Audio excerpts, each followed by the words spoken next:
Hello everyone, সবাই কেমন আছো? Welcome back to my channel Arna's daily blog. আশা করি সবাই ভালো আছো। শুভ দুপুর। আজকে ভাবছি দুপুরে রান্নাবান্না একটু তোমাদের সাথে শেয়ার করি, তাই আমি চলে আসলাম দুপুরে রান্নাবান্না নিয়ে।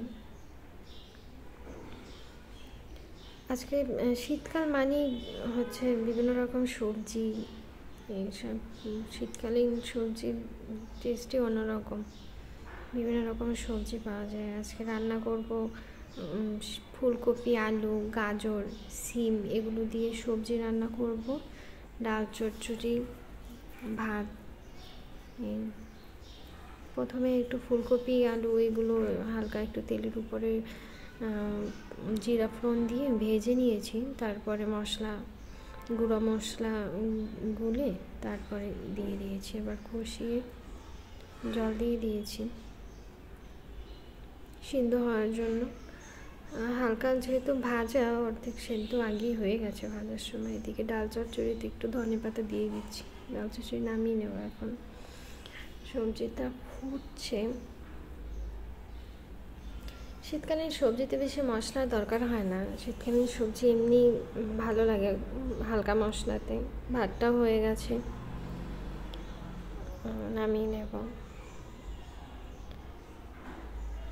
শীতকালীন সবজি খেতেও ভালো লাগে। তো ধনেপাতা দিয়ে দিলাম। মোটামুটি হয়ে গেছে, সবজিটাও নামিয়ে নেব।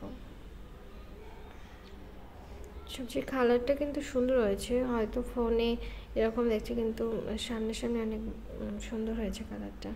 এদিকে আবার রুটি করে নিচ্ছি। রুটি এটা হচ্ছে রাতের জন্য, রাতে আবার বানাবো না, এর জন্য এখনই করে রাখছি। রাতে আবার সবাই রুটি খায়, রুটি বানিয়ে রাখছি।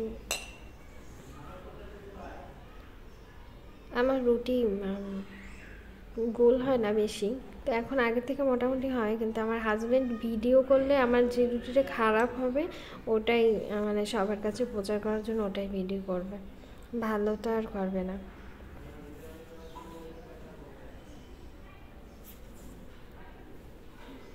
রুটি হালকা একটু সেঁকে নিচ্ছি, আর না হলে রাখলে দলা পাকিয়ে যায়, ভিজে ভিজে ওঠে। এটা হচ্ছে সবজি ফাইনাল। কেমন হয়েছে সবাই জানাবেন দেখতে।